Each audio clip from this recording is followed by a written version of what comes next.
Olá, nosso Vida Melhor está de volta e a gente tem aquele assunto que serve como alerta, um assunto que serve também para reflexão, né? A gente vai falar de um tema bem delicado e muito importante, que tem a ver com um relacionamento a dois, que é tão precioso e que tem que envolver confiança, fidelidade, honestidade, né? Isso tudo é fundamental para um bom relacionamento, para um relacionamento de verdade.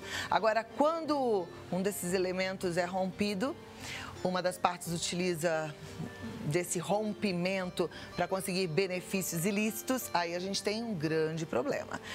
Talvez você não saiba, mas tem gente passando por essa situação. Então, para a gente entender melhor, falar um pouco sobre esse assunto, para te alertar para você não cair numa cilada como essas, eu recebo ela, que é advogada, criminalista, especializada em direito penal e processo penal, diretora executiva da OAB São Paulo, doutora Ana Bernal. Seja muito bem-vinda. Olá, Cláudia, muito obrigada. Tá de outubro rosa, em homenagem a todas nós mulheres, né? Muito obrigada por ter vindo, doutora. Somos mulheres. Obrigada pelo convite. Eu quis esse tema porque eu acho extremamente importante. A gente está vivendo um momento em que parece que o ser humano está esquecendo o que importa, né? E nessa inversão de valores e, ao mesmo tempo, muita solidão, muita gente caindo em golpe. Verdade, Cláudia. O estelionato sentimental, como você já bem falou, aliás, já quase esgotou a pauta. Não, imagina, a gente precisa entender direitinho como é que é. Ele se caracteriza justamente quando duas pessoas se relacionam amorosamente e uma delas está apenas com o intuito de tirar da outra vantagem financeira. Então, ela leva por um meio ardil, fraudulento, dizendo que ama aquela pessoa, que o intuito da relação é uma relação séria, e a outra acreditando que isso é fato, vai se envolvendo, porque, em regra, esse estelionatário, ele é muito envolvente, eles são geralmente uns galãs, porque fazem quase todos eles uma prévia pesquisa de quem é a pessoa com a qual vão se relacionar. Hoje, com os meios das redes sociais, é muito fácil fazer isso. E com muitos sites de relacionamento também, né, Cláudia? Então, as pessoas postam hoje muita coisa, os lugares que frequentam, onde vão viajar. Isso facilita a pessoa de má índole, o estelionatário, a identificar aquela vítima. Então, em regra, são pessoas que estão carentes de afeto, como você bem disse, de emoção, de um relacionamento sério. E essa pessoa se aproxima trazendo tudo o que parece ser de bom para essa pessoa, ela vai se envolvendo amorosamente e vai ficando cada vez mais envolvida. Quando esse estelionatário percebe que já há o envolvimento emocional, então é quando ele começa a usar dessa fragilidade os meios fraudulentos e ardis. Então ele começa a inventar histórias, ele fala que a mãe está doente no hospital, que a avó faleceu, que o carro quebrou e começa a pedir dinheiro. No Código Penal, ele é previsto como estelionato. Não há uma previsão no Código Penal brasileiro, estelionato sentimental. Isso surgiu em 2015 com demanda no Tribunal de Justiça do Distrito Federal. Então, houve uma vítima que levou uma demanda dessas para o judiciário. Ela já havia tido um prejuízo de aproximadamente R$100 mil, entre depósitos financeiros e um carro que transferiu para o nome dessa pessoa. E, a partir daí, o judiciário começou, então, a chamar de estelionato sentimental, porque é uma característica muito comum hoje em dia e muito recorrente. E não é só para a mulher que é vítima, mas também os homens. O que acontece, Cláudia, é que os homens, a maioria, não fazem registro de nenhuma ocorrência. O homem, ele resiste mais, porque existe aí uma questão machista. Então, como é que eu vou assumir que, de fato, eu fui vítima também disso? Então, a mulher não, ela geralmente já se insurge e faz o registro do boletim de ocorrência e quer prosseguir para que aquele estelionatário seja punido. Então, a punição, nesse caso, ela se dá em duas esferas. Na criminal, se for caracterizado que houve o crime, então tem que haver subtração de um bem da vítima, pode ser bem financeiro, patrimonial, etc. E esse bem tem que passar para a esfera da mão do estelionatário. Com isso, o meio fraudulento existiu, então ele falou que amava, outros prometem casamento, está caracterizado o estelionato. Claro que precisam de provas. Por isso é importante guardar. Hoje em dia, os relacionamentos são muito por meio virtual. Guarde todas as conversas. Se não servir um dia, jogue fora. Mas deixe lá, porque pode ser que venha a ser necessário. Conversas do WhatsApp servem como prova. Conversa do WhatsApp, e-mail, hoje são aceitas no judiciário como meio de prova. Áudio também é prova? Também como meio de prova. Hoje são aceitos como meio de prova. Inclusive, tem até alguns processos que são feitas as intimações pelo meio do WhatsApp. Então, essa vítima começa a perceber que está envolvida e que caiu num golpe, o que ela faz? Faz o registro do boletim de ocorrência e, caracterizado o estelionato, esse estelionatário ou estelionatária vai ser processado criminalmente. Na esfera criminal, há uma previsão de uma pena de reclusão de 1 a 5 anos de reclusão. Se essa pessoa fez isso reiteradamente, o delito permaneceu, então ele pode ser punido até 8 anos de prisão. E se for com uma pessoa que tenha mais de 60 anos, pelo Estatuto do Idoso, a pena é em dobro. Então, vale a pena investir. Se essa pessoa subtraiu da outra e caiu num golpe, vale a pena ela ser processada. Mas existe a responsabilidade civil também, porque os danos aí não são só patrimoniais. Os maiores danos, às vezes, eles não aparecem, são os morais, os sentimentais, o psicológico fica muito abalado de uma pessoa que é vítima desse tipo de crime. Então, há uma reparação na esfera civil, se ingressa com uma ação na esfera civil também, para devolver ao patrimônio dessa pessoa aquilo que lhe foi subtraído e mais uma reparação por danos morais, que é justamente pelo sofrimento moral, pela humilhação, pela vergonha que essa pessoa passou. Então, o artigo 186 do Código Civil prevê também essa reparação. Então, pode ser punido tanto na esfera criminal quanto na esfera civil. Claro que na esfera criminal tem que ter muito mais provas, que é uma coisa mais delicada, mas na civil também precisa de provas. Mas testemunhas também servem, porque geralmente eles fazem um convívio com a família, até para a vítima parecer que ele tem um interesse verdadeiro e sério de formar uma família. Muitos deles dizem que formam família, prometem casamento, e aí depois, quando a vítima percebe que está sendo extorquida, ela começa a deixar dinheiro, aí ele começa a ameaçar. Ah, então você não confia em mim? Então nosso relacionamento vai acabar. Aí você não vai mais me ajudar? Então também não vamos mais nos relacionar. Então ele começa a usar o emocional dessa vítima, que já está fragilizado, está apaixonada ou apaixonado, para tirar dela dinheiro, para tirar o dinheiro dessa pessoa. É o que geralmente acontece. Nossa, deve ser muito difícil até para a mulher tomar essa decisão num momento como esse, apaixonada, porque ela fica com a esperança de que o outro vai mudar em algum momento e de que talvez ele esteja apaixonado, esteja só descontrolado, né? Que situação difícil de identificar, inclusive, que ela está num relacionamento desses. Exato. Porque isso é um relacionamento abusivo. E a mulher tem muita dificuldade, assim como o homem também. Por quê? Porque um deles está envolvido emocionalmente. E como você também disse antes de eu sentar, a pessoa no relacionamento prevê que tenha fidelidade, sinceridade, afeto, carinho. Então, você acredita que tudo que a pessoa está fazendo está dentro do contexto de um relacionamento confiável. Então, ela tem dificuldade. São, em regra, pessoas de fora que alertam a vítima, porque ela está no envolvimento, então a pessoa de fora começa a perceber algumas atitudes. Então, alguém de fora começa a sinalizar que esse relacionamento é um relacionamento abusivo e que a outra pessoa visa exclusivamente o bem material. E aí a vítima começa a analisar. Algumas delas demoram bastante, até porque o envolvimento é maior, e outras mais imediato já cessam. Mas lógico que tem que cessar no relacionamento desse. Doutora, eu preciso fazer uma pausa de 2 minutos. Eu vou deixar uma pergunta já no ar e a gente volta, porque eu queria entender. Normalmente, essa pessoa que é um estelionatário sentimental, ele aplica esse golpe outras vezes ou pode ser só um caso isolado? Eu volto pra gente falar sobre isso já já, tá bom? Assunto importante, hein? E é importante a gente prestar atenção. Às vezes a gente tem um amigo de confiança que vem, dá um alerta e a gente fala, tá com inveja. Presta atenção, vê se não procede, tá bom? Isso é importante. Geralmente, reiteradas vezes. Essa também é uma das importantes alertas que devemos dar. A vítima que está ou que passou por esse golpe, denunciar.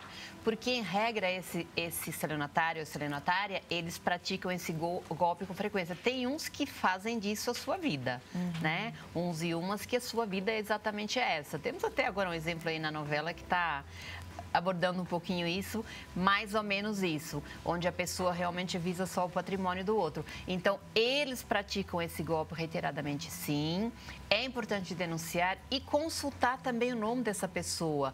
Hoje é muito fácil se relacionar através dos sites de relacionamentos, mas procure informações sobre essa pessoa, jogue o nome da pessoa no Google. Às vezes você, com uma simples pesquisa, você percebe que essa pessoa já tem, inclusive, processo criminal. Exato. Então, nós atendemos lá no escritório diversas vítimas, assim como os estelionatários também.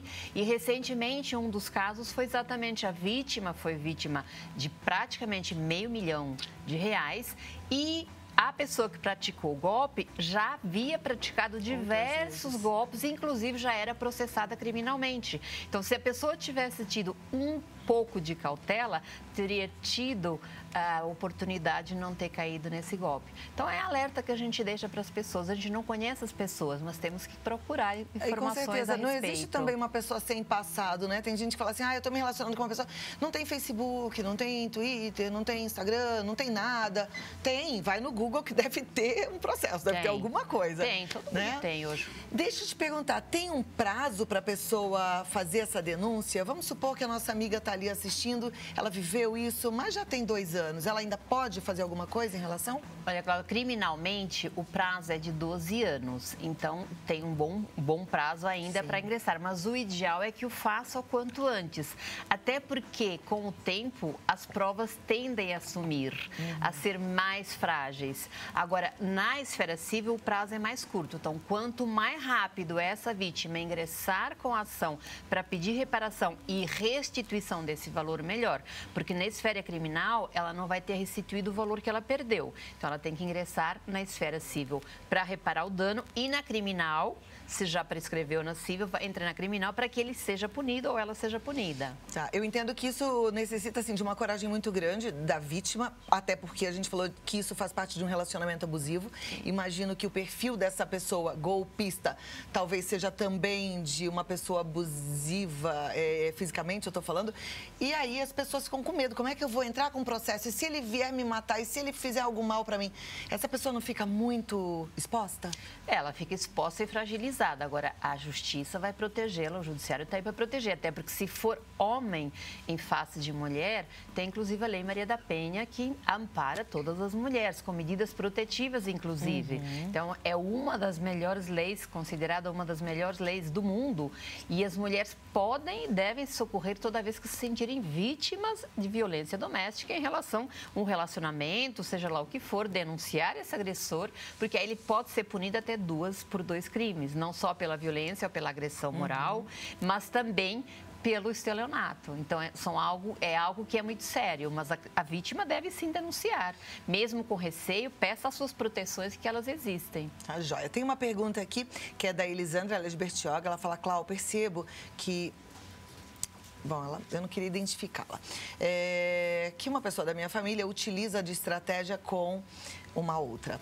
Ela banca tudo na casa, conserto do carro, tudo sempre. Alertamos sobre isso, mas ela parece não perceber. Pode ser comparado ao estelionato?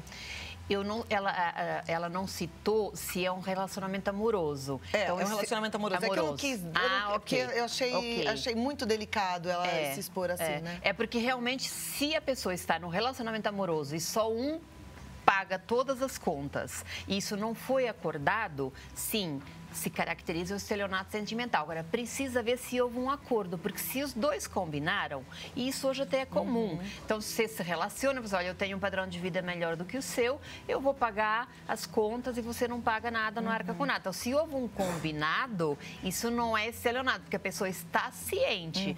O estelionato se caracteriza exatamente quando a pessoa foi levada a erro, houve uma fraude, ou seja, eu estou aqui dizendo que te amo, mas na verdade eu não te amo, eu só quero o seu dinheiro. Então, esse delimitador é que tem que ser observado, que eu não sei se aconteceu um prévio acordo antes, porque às vezes vítima e o abusador acordam, mas a família não sabe. Então, a família de fora fica observando e criticando, mas às vezes eles combinaram. Se houve essa combinação, não há o crime caracterizado. Então, é mas só às isso vezes que precisa... eu penso que nem talvez seja exatamente um abuso. Os papéis podem se inverter em algumas situações. Muitos homens estão desempregados e as mulheres estão trabalhando. E se amam, e se isso está acordado, quer dizer, ele faz algumas outras coisas e ela vai trabalhar fora... Eu acho que está tudo ok, né? Tudo ok, claro, não tem problema algum, desde que os dois concordem. Eu entendi do estelionato sentimental também, é a pessoa inventa que a mãe está doente, inventa que precisa de um dinheiro. É o tal do meio fraudulento. Né? Aí é...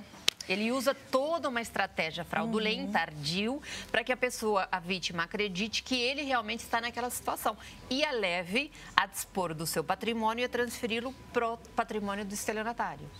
Perfeito.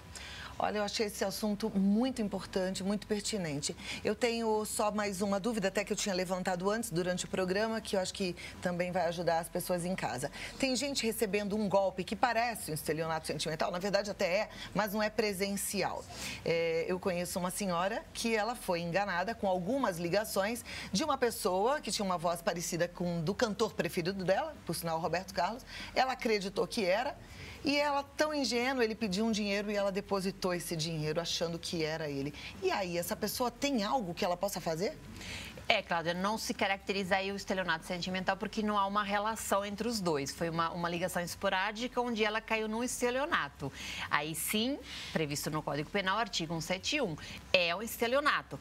Pode fazer? Claro, deve fazer o registro dessa ligação, até para que a polícia comece a tentar descobrir quem é essa pessoa, porque esse não vai fazê-lo uma vez, ele vai fazer com várias vítimas até conseguir o êxito dele, que é receber o dinheiro. Mas claro que ela tem que fazer, vai na delegacia, registra, dá o número de telefone, o horário que veio a ligação. Se é celular, hoje é muito fácil, porque a maioria tem identificação e já leva até o número de telefone de onde ela recebeu essa chamada. Mas é óbvio que ela tem que denunciar. Então, até a gente que recebe aquele telefonema fingindo que está com o filho sequestrado na rua, então a gente deve fazer esse boletim de ocorrência? Sim, é um crime, isso é um estelionato. Então, é uma tentativa de estelionato frustrada quando você não paga. Mas houve a tentativa. E a gente tem que denunciar. Tem que denunciar, porque, em regra, eles usam os mesmos números de telefone por um período. Aí, quando eles veem que já está muito conhecido esse número, eles trocam o número de telefone. Então, quando é no celular, e hoje praticamente todo mundo usa só o celular, vai registrar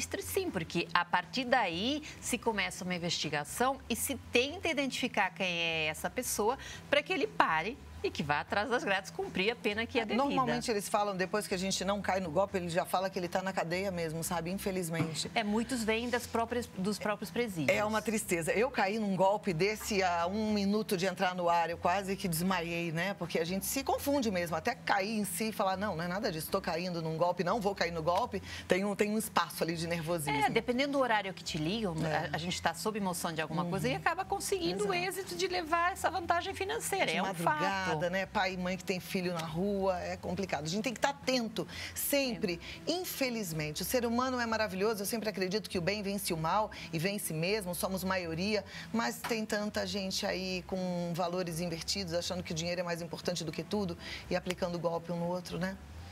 Cláudia, só uma última alerta para quem está nos assistindo. Não existe amor perfeito, não existe ninguém perfeito. Então, se a pessoa que aborda você com muita perfeição, que conhece tudo de você, fique alerta, porque todos nós, seres humanos, queremos ser felizes, devemos e queremos nos relacionar, mas temos que escolher melhor os nossos relacionamentos. Então, se a pessoa te aborda muito perfeita, muito cavalo branco, príncipe de cavalo branco, não existe. Então, desconfie. Esse é o alerta que eu dou. A pessoa, ninguém é perfeita, todos nós temos defeitos. Eu tenho, você tem, todos temos. Então, se a pessoa vem com muita perfeição, fique alerta, desconfie, pesquise, vá atrás. É isso mesmo. Amei o nosso bate-papo. Tanta coisa pra gente aprender contigo. Volta outras vezes. Voltarei com o maior prazer. Fiquei muito contente mesmo. E olha, a gente está falando tanto dos alertas, né? E aí você pode entrar em contato para fazer as suas denúncias quando você precisar. Mas se quiser conhecer mais o trabalho da doutora Ana, é o www.mrbernal.advogados.adv.br. Então é mrbernal.advogados.adv.br. E o Facebook MR Bernal Advogados e no Instagram Advogada Ana Bernal. Vou te seguir, quero aprender coisas contigo. Obrigada, muito obrigada. Cláudia. Foi um prazer enorme. Prazer foi meu, viu? Sempre, até a próxima. Viu? Obrigada, até a próxima. Muito bom. Obrigada. É bom a gente fazer esses alertas, né? É bom a gente ficar atento.